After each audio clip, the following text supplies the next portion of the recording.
Wow, that's such a cool idea to build. Why didn't I figure it out myself? Let me show you a guide on how to build an aquarium. Round 1. I start my aquarium by building a clean white foundation out of quartz stairs. Instead of placing every stair in the same direction, I turn them inward so the bottom has a smooth bowl-like shape. This simple trick makes the aquarium look much deeper than if I had used a completely flat floor. Quartz is one of the best materials for modern builds because its bright surface reflects light very well, making water appear cleaner and helping colorful fish stand out. After finishing the base, I surround the edges with dark oak trapdoors. I really like how the dark wood contrasts with the white quartz because combining light and dark materials is a common design technique that makes buildings look more detailed. Real aquariums often use darker frames for exactly the same reason. They naturally draw your attention toward everything inside the tank instead of the structure itself.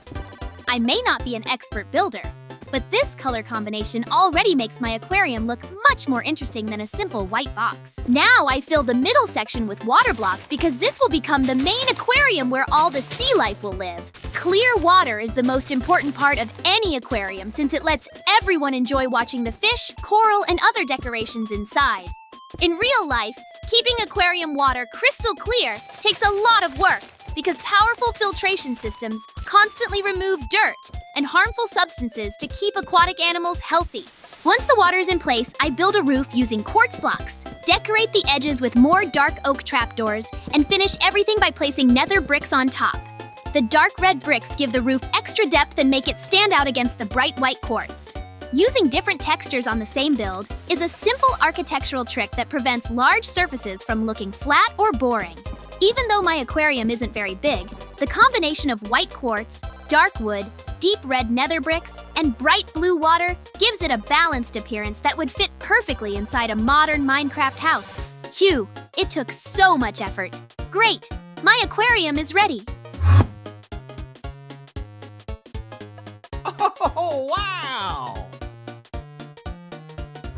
Joo-hoo! We're going to build an aquarium today. I love teaching you how to build. Mikey, is that all you've built in that time? Is this really an aquarium? JJ, you only know how to offend me. By the way, I tried very hard. Mikey, it's not like it's an aquarium if there aren't any fish in it. Everyone knows that. Oh, that's it. Stop judging. Maybe then you'll show me how to build an aquarium? Of course, we ran to the place. JJ, I'm not sure you're going to make it. But in any case, good luck to you. I'll wait for you at the house. Thanks, then I'll start. Round 2. For my aquarium, I want something much more ambitious than a simple glass tank. Instead of placing every block by hand, I use a building command to generate a perfect glass sphere within seconds. This gives me a flawless starting shape that would normally take a very long time to recreate manually. Large spheres are among the most difficult structures to build in Minecraft because the game is made of square blocks. Yet builders try to imitate smooth curves. That's why experienced players often rely on mathematical patterns or special commands when creating giant domes. A spherical aquarium is also an excellent design choice because visitors can admire the underwater world from almost every direction, making the structure feel more like a scientific exhibit than an ordinary fish tank. As I look at the completed sphere, I immediately notice how evenly every layer is shaped. Symmetry plays a huge role in architecture because people naturally find balanced structures more attractive. Nature itself often relies on symmetrical forms, from bubbles to planets. Anosphere is one of the strongest geometric shapes because pressure is distributed evenly across its surface. That's one reason many real-world structures, such as observatories and some underwater research concepts, make use of curved designs. My aquarium already has an impressive silhouette, but for me, this glass sphere is only the beginning.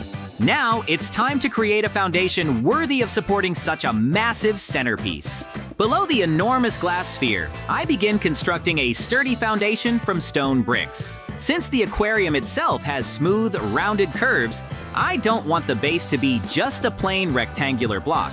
Instead, I carefully shape it so the bottom and the top slightly extend outward while the middle section narrows inward. This profile gives the pedestal a refined appearance, almost like the base of a museum sculpture. Many famous monuments use a similar principle because wider edges create the illusion of greater stability while making the structure feel more elegant. Even if the real support is hidden, our brains naturally associate broad foundations with strength, making the entire aquarium appear much heavier and more impressive. To emphasize that curved profile, I replaced the middle section with smooth stone blocks. Their cleaner texture creates a subtle contrast against the rougher stone bricks without introducing a completely different color. Mixing materials that belong to the same color palette is a common architectural technique because it adds detail while preserving visual harmony. Smooth stone almost looks like polished concrete, making the pedestal feel like something that could exist in a modern aquarium or research center.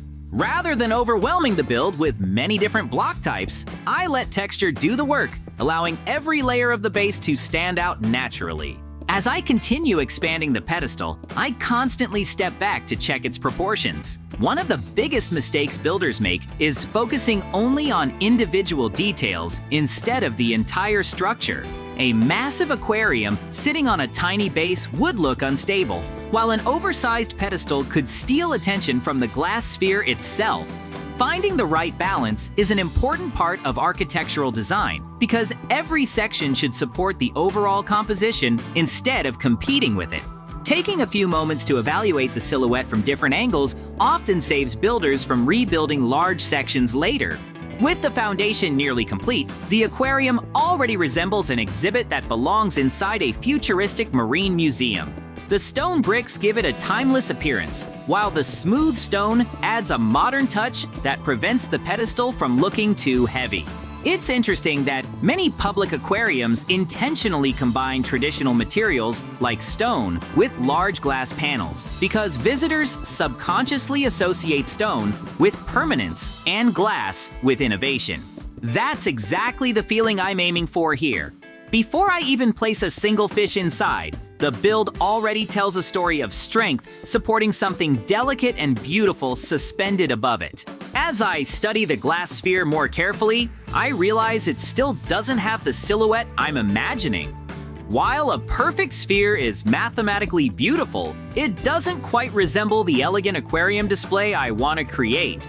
So I begin extending the glass upward, transforming the top into a narrow neck before gradually widening it again near the rim. This simple modification completely changes the personality of the build.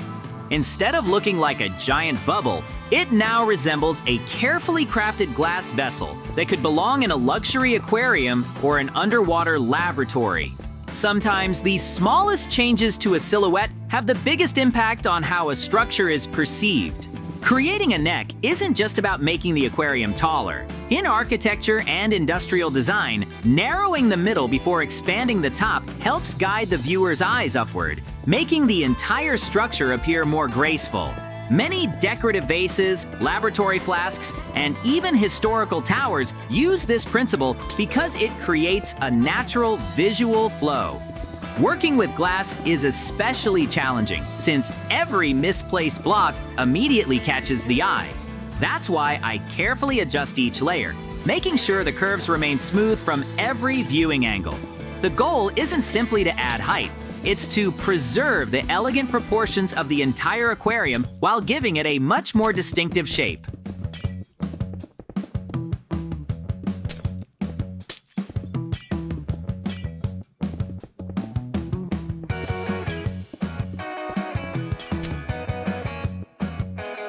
After finishing the new upper section, I take another look from a distance, and the difference is immediately obvious. The aquarium no longer feels like a basic geometric figure generated by a command. It has its own character now. The wider rim at the top gives the impression that the enormous tank was intentionally engineered to hold thousands of gallons of water, almost like a futuristic marine exhibit. This is one of my favorite parts of building, knowing when to move beyond perfect geometry. Real architecture often starts with simple shapes, but thoughtful adjustments are what transform them into memorable landmarks.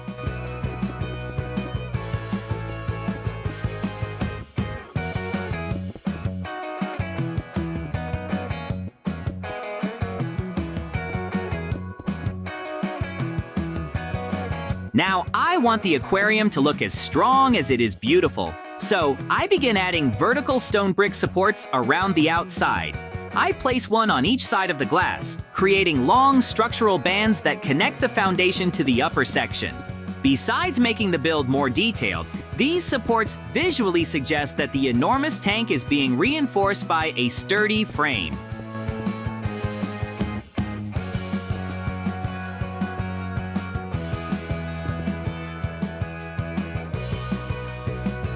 Large real-world aquariums rely on massive support systems because water is incredibly heavy.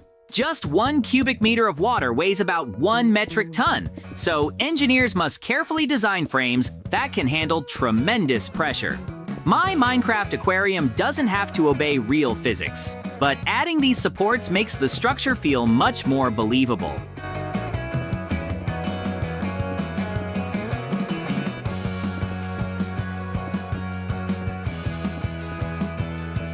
To complete the frame, I place stone brick slabs along the top edge of the aquarium. This creates a clean border where the glass meets the upper structure and gives the whole build a finished appearance. Slabs are excellent decorative blocks because they add detail without making the construction look bulky.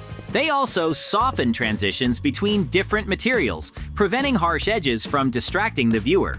With the frame now surrounding the aquarium from the sides and across the top, the glass vessel feels securely enclosed, instead of simply sitting on a pedestal. The design now has a satisfying balance between elegance and strength, making it look like a carefully engineered centerpiece rather than just a giant container full of water. Each stone brick support still looks a little too flat, so I start refining every one of them with stone brick stairs.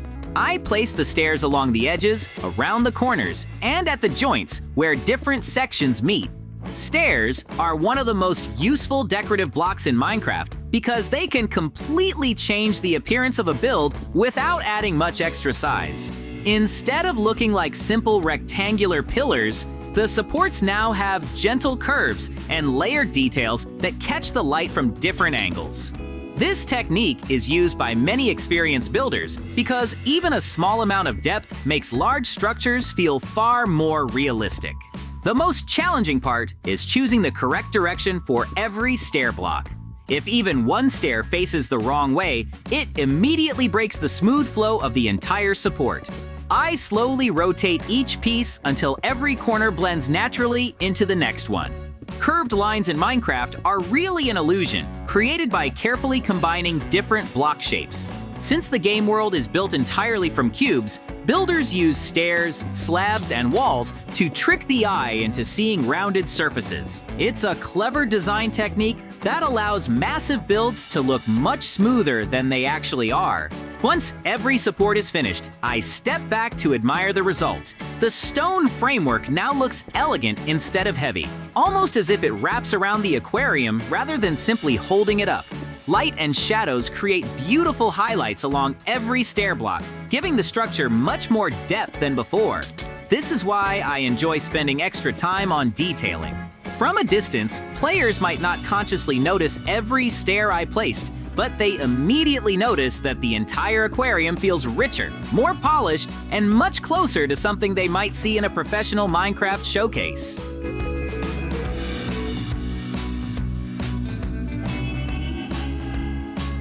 To make the aquarium glow beautifully from every angle, I attach several sea lanterns to the outside of the structure.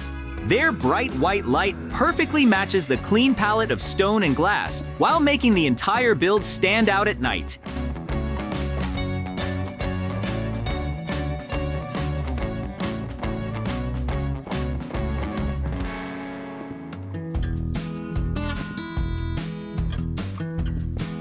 Sea lanterns are one of the best lighting blocks for underwater-themed builds because their cool color resembles the lighting used in many modern aquariums. Inside the tank, I finish the floor with stone bricks and place another sea lantern right in the center.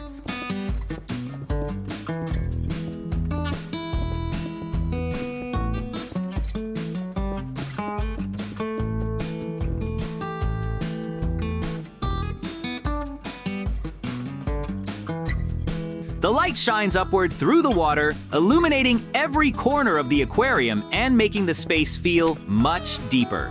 A simple lighting choice can completely change the atmosphere of a build, and underwater lighting is especially important because water naturally reduces brightness as you look farther into it.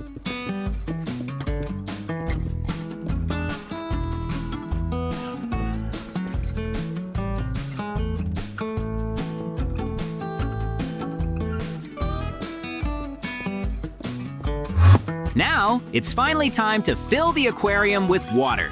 Instead of placing thousands of water blocks one by one, I use a command to flood the entire glass chamber in an instant. Commands are incredibly useful for massive projects because they save hours of repetitive work, allowing builders to focus on creativity rather than tedious tasks. However, even after filling the tank this way, I know the job isn't completely finished. Minecraft water has its own mechanics, and large bodies of water don't always become perfectly still immediately. To make sure there are no flowing currents inside, I grab a few water buckets and manually place additional source blocks wherever they're needed. Once every part of the aquarium contains source water, the movement disappears and the entire tank becomes perfectly calm. Finally, I cover the top with dirt blocks, temporarily creating a flat surface that helps me finish leveling everything correctly. Many experienced Minecraft builders use temporary blocks like dirt because they're cheap, quick to place, and easy to remove afterward. Even though nobody will ever see these helper blocks in the finished build, they make large construction projects much faster and much more precise. With the water finally settled, I can't wait to bring the aquarium to life. So I begin releasing fish of all different sizes into the tank.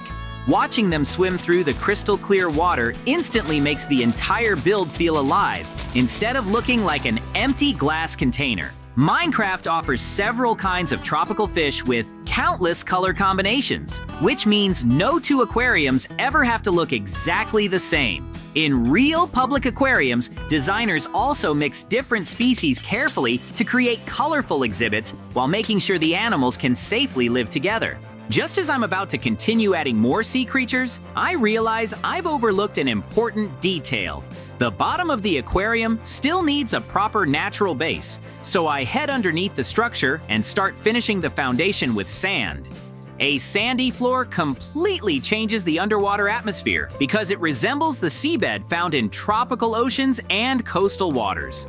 Decorations always look much better when they sit on a realistic environment instead of plain stone. Taking the time to finish the bottom first ensures that when the fish swim around, the entire aquarium will look like a real underwater habitat, rather than just a giant tank filled with water. As the aquarium finally comes to life, I continue adding even more underwater creatures until every corner of the giant tank feels active. Schools of colorful tropical fish weave between one another, while larger species slowly patrol the open water, making the entire exhibit look dynamic from every viewing angle. One of the reasons public aquariums are so fascinating is that every animal behaves differently. Some fish prefer swimming near the surface, others stay close to the bottom, and a few spend most of their time hiding among rocks and plants.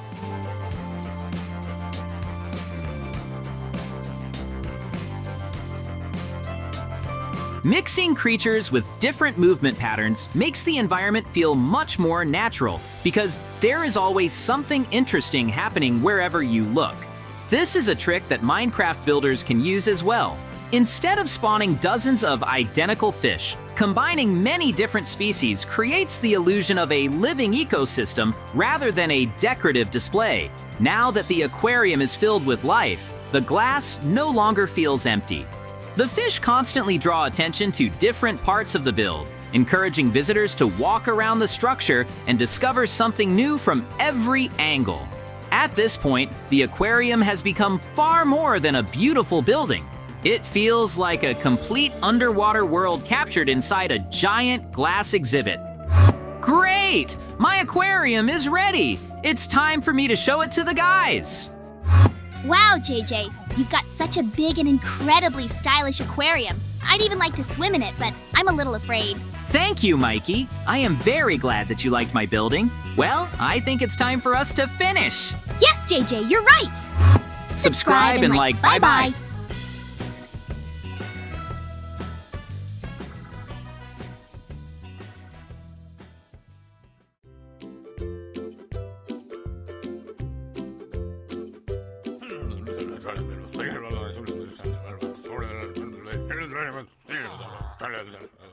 Wow, that's such a cool idea to build. Why didn't I figure it out myself? Let's learn how to build an aqua park. Round 1. So today, I am building a water park. Everyone needs a water park, right? I start with the base from lime concrete. Lime concrete is bright and cheerful, perfect color for a water park. I build a structure in the shape of letter P. It is like an arch, 2 pillars on the sides and a beam on top. This makes the base for my slide. Green color reminds of grass and summer. A water park should be bright and happy.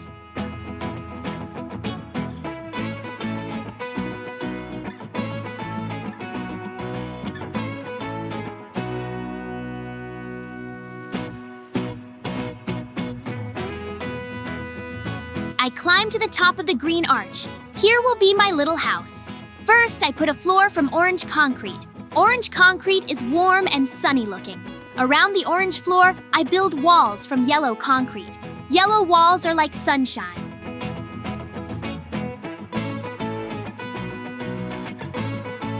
On top, I make a triangle roof from red concrete.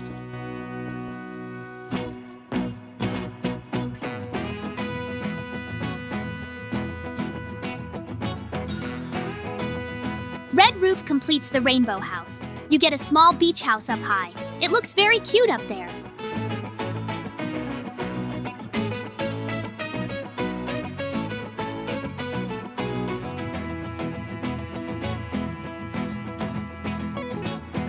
Next to it, I put a glass pane as a window. Through the window, you can look at the pool below. In the front wall, I put an oak door. Oak door is simple but reliable. The house is done now. Now the most important thing is the slide. What water park is there without a slide? On the side of the house, I start building a way down. This will be a water slide you can ride down right into the pool. For the bottom of the slide, I use white concrete. White concrete is smooth and good for sliding on. On the sides of the white blocks, I put blue concrete. Blue concrete forms the walls of the slide. Walls are needed so you do not fly off the slide. The slide curves around. First, it goes straight from the house. Then it turns 90 degrees and goes down to the ground. The curve makes riding more fun than just going straight. The slide is almost done now. Blue walls are bright and visible. White bottom contrasts with them nicely. The turn came out smooth. Not too sharp, so it is safe to ride. Now I need a pool at the end. You need somewhere to land after the slide. I go down to the ground. At the end of the slide, I break grass blocks. I dig a small hole for a pool. A couple blocks deep is enough. I cover the bottom and edges of the hole with white concrete. White concrete is like in a real pool. It makes the water look more blue and clean. I pour water from a bucket into the hole. Water fills the pool up. Now there is somewhere to land after the slide.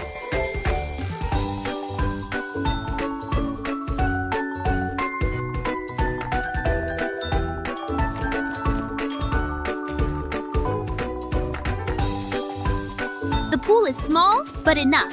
The main thing is a soft landing. Water will soften the fall from the slide. Safety comes first.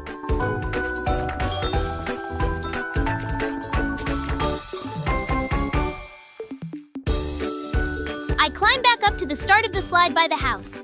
Now I need to start the water on the slide itself.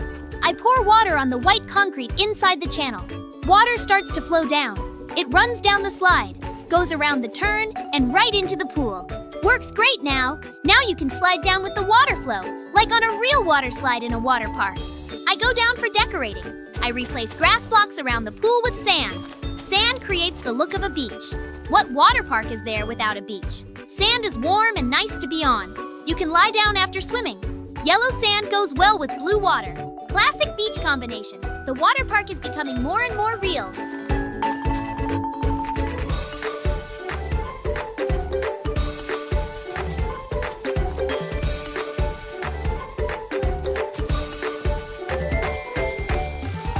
the final details. I install a ladder on one of the green supports. A ladder is needed to climb up to the house and slide. Without a ladder, you cannot get up.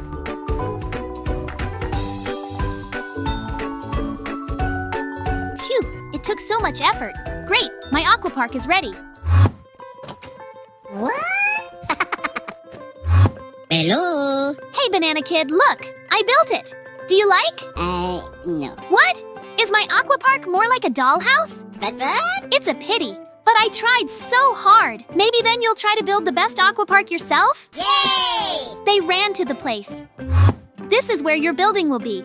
Are you ready? Ta-da! Then go ahead. Round 2. Now the most interesting part begins. Banana Kid starts building the first slide from the upper platform. He uses blue concrete for the blue slide. The slide has the shape of a curved channel. It goes down in a spiral around the tower.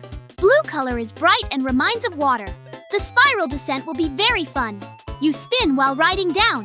At the end of the slide, he makes a small bowl expansion. On the other side of the tower, Banana Kid builds the second slide. For this one, he uses orange concrete. The orange slide contrasts with the blue one. This slide is steeper and more straight. Sharp turns add thrills to the ride. Not for the faint of heart. Orange color is energetic and bright. 2 different slides for different preferences. Want calm? Then choose blue. Want adrenaline? Then choose orange. In the center between the blue and orange slides, Banana Kid adds a third one. He uses yellow concrete for this one. The yellow slide is the shortest and most straight. For those who do not like long descents. Quick down and into the pool. 3 slides of different colors create a rainbow. Blue, orange, and yellow together. Bright summer colors. The water park is becoming more and more impressive. Banana Kid knows how to make things beautiful. Now Banana Kid goes down to ground level. On the ground where all 3 slides end, he digs a huge pit.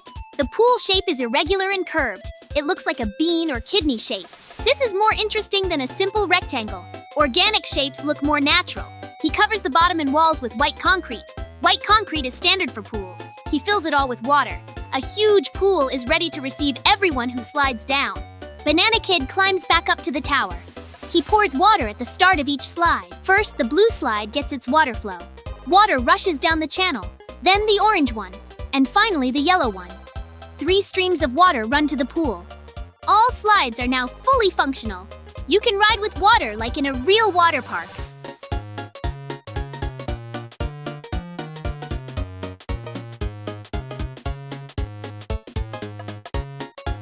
Ta-da! Yay! Where did everyone run off to? Hey guys, what's all that noise? Banana Kid and I are building an aqua park, JJ. Who did it better? Oh, both of your buildings look great, but I think it's up to the audience to decide who did the best. Yes, JJ, you're right. Maybe then you have comments on the construction of Banana Kid? Yes, there are a couple of comments. Your water park is so boring, you use too few colored blocks. I totally agree with you, JJ. Maybe you will build an aqua park? Okay, then let's run to the place as soon as possible. JJ, good luck to you. We'll wait in the house. What? Thanks guys, then I'm starting. Round 3. Now I will show you how to build a professional water park with several attractions. I start with the first slide from orange concrete. Orange is a bright and energetic color. I build a curving tube right on the ground. First, I lay out the bottom of the slide, then the walls on the sides. The slide makes a zigzag. A turn, left, then right. Such turns add dynamics to the descent. Then I raise the slide higher, making it multi-level.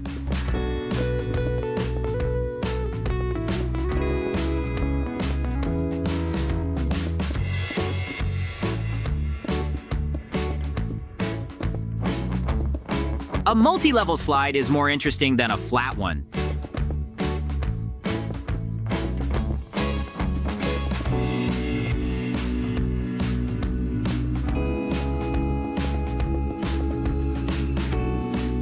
You go up, then down, then turn again.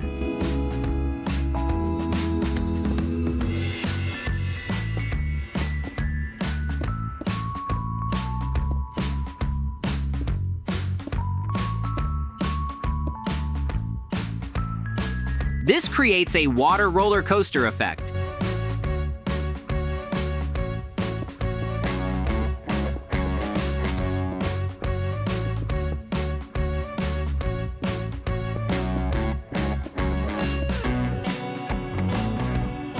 To support the upper parts, I put tall columns from quartz pillar.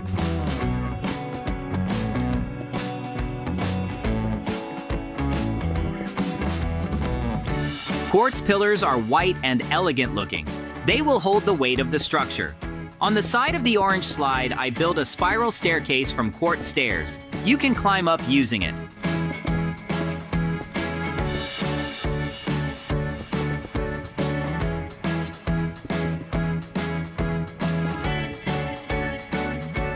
On the upper platform, I put a railing from iron bars.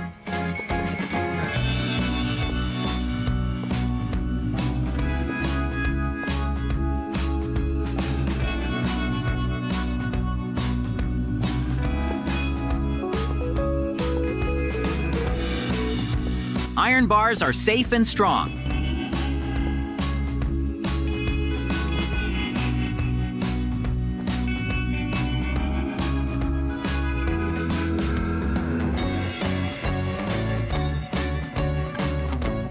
They will not let you fall while waiting for your turn on the slide.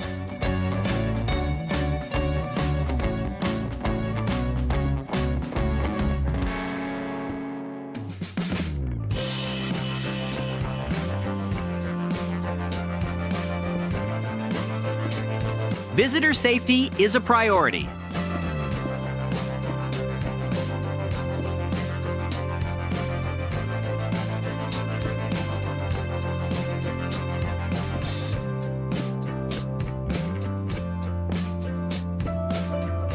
The first slide is done.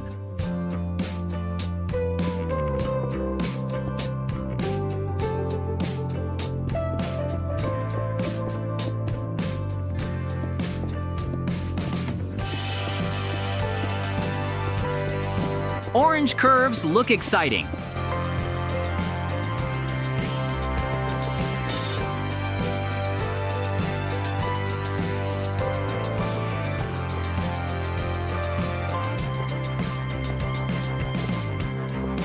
Now I build the second slide next to it.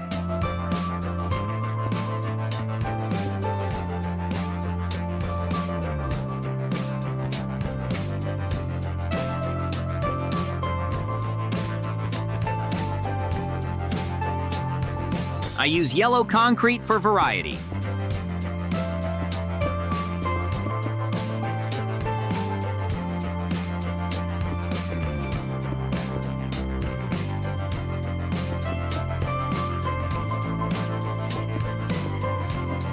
The yellow slide also curves around.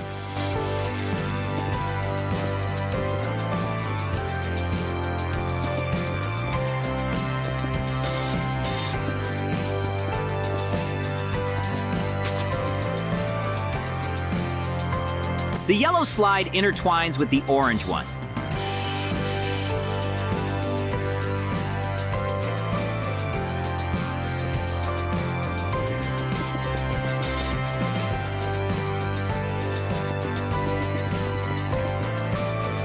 They go next to each other, sometimes crossing visually.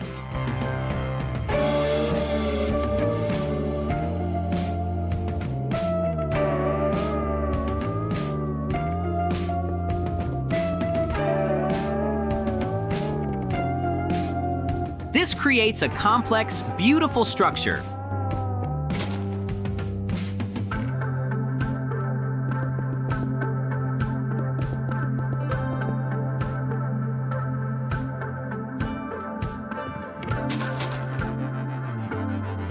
Two slides like dancing ribbons.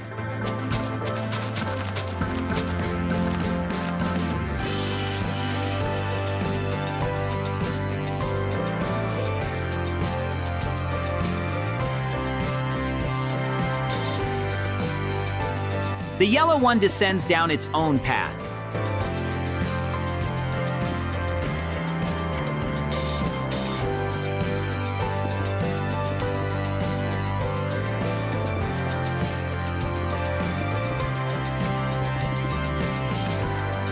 I make a separate start for it from the upper platform.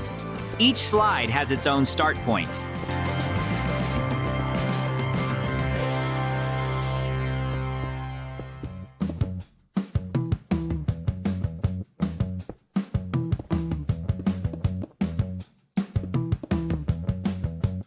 Visitors can choose which slide they want, orange or yellow.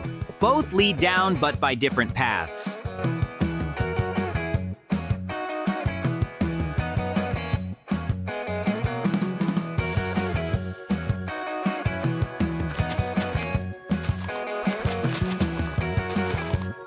On the other side, I build the biggest slide. It will be multicolored.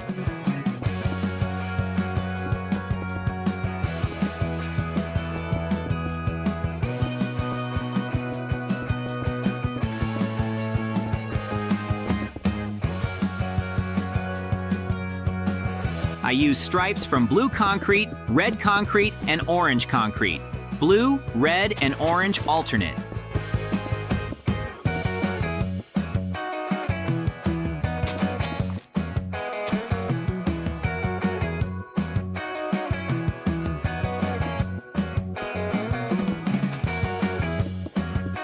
You get a rainbow slide.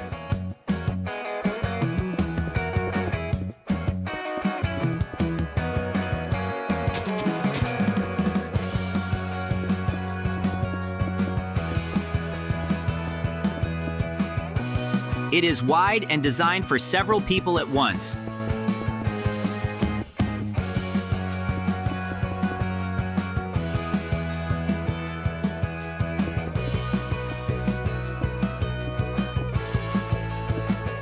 You can slide down together with friends. Wide slides are popular in real water parks. It is more fun to ride in a group.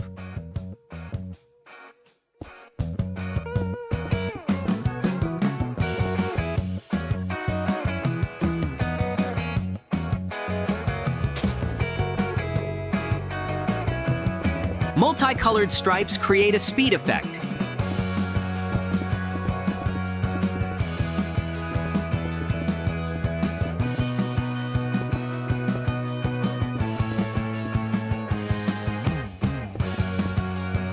When you ride down, the colors flash by.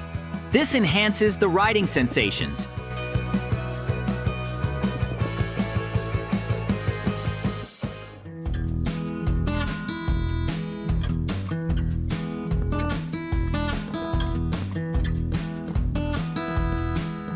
Red adds brightness.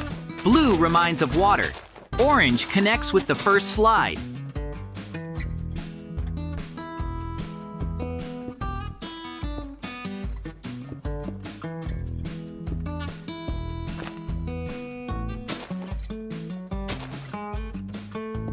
Three colors work together, creating a festive mood.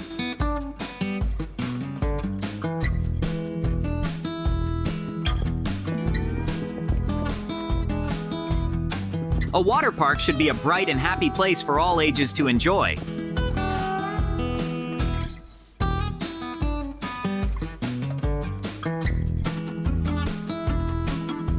Now I dig pools below. I make two large rectangular pools, where all the slides end up.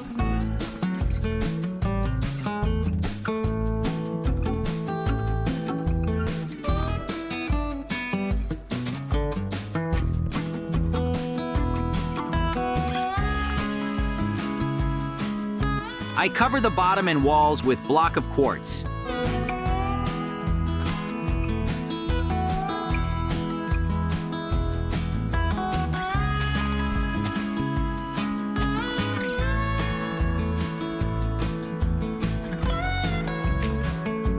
Quartz blocks are white and clean.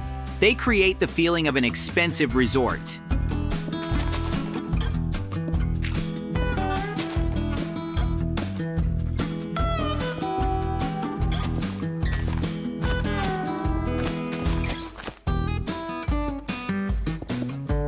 I fill the pools with water, 2 pools for different slides.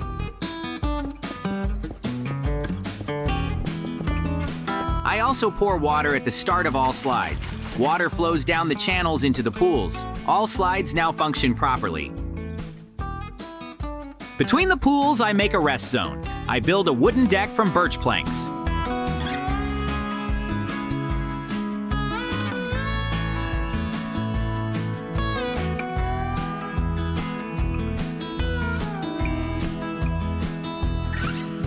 Birch planks are light and pleasant.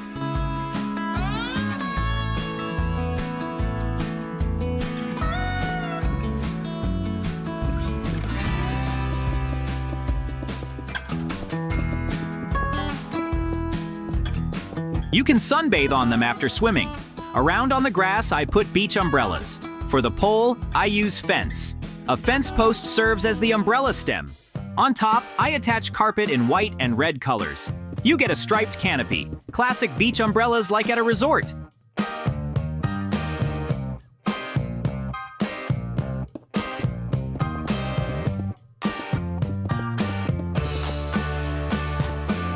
I also use modded sun loungers for a complete picture. Striped loungers look authentic. You can rest on them between swims. A rest zone is important in a water park. Not everyone wants to constantly ride the slides. Some people just need to lie down and relax. Loungers under umbrellas create the perfect spot for that.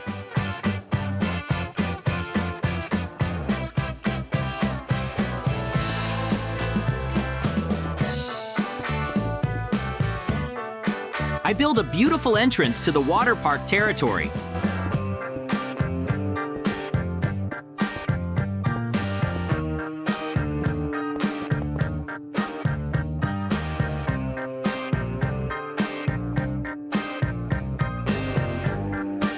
I put a fence from quartz pillar and iron bars around the perimeter.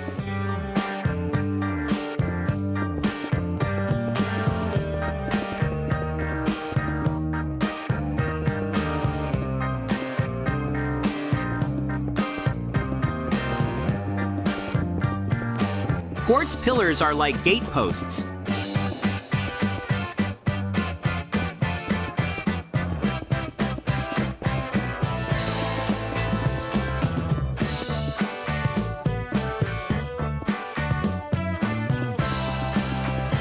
Iron bars go between them.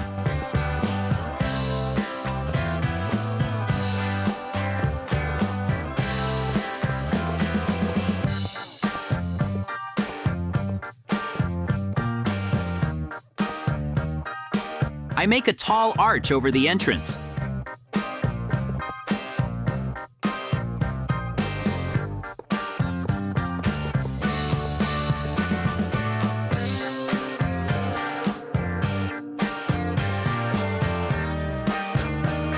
The arch marks the main entrance.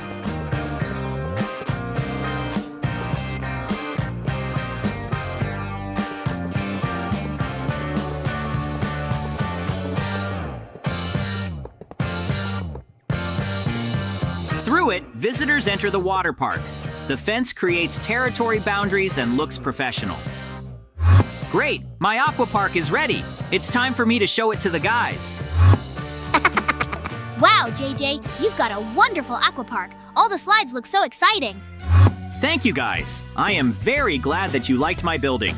Friends, be sure to write in the comments whose building you liked the most. Well, I think it's time for us to finish. Yes, JJ, you're right. Subscribe and like. Bye-bye.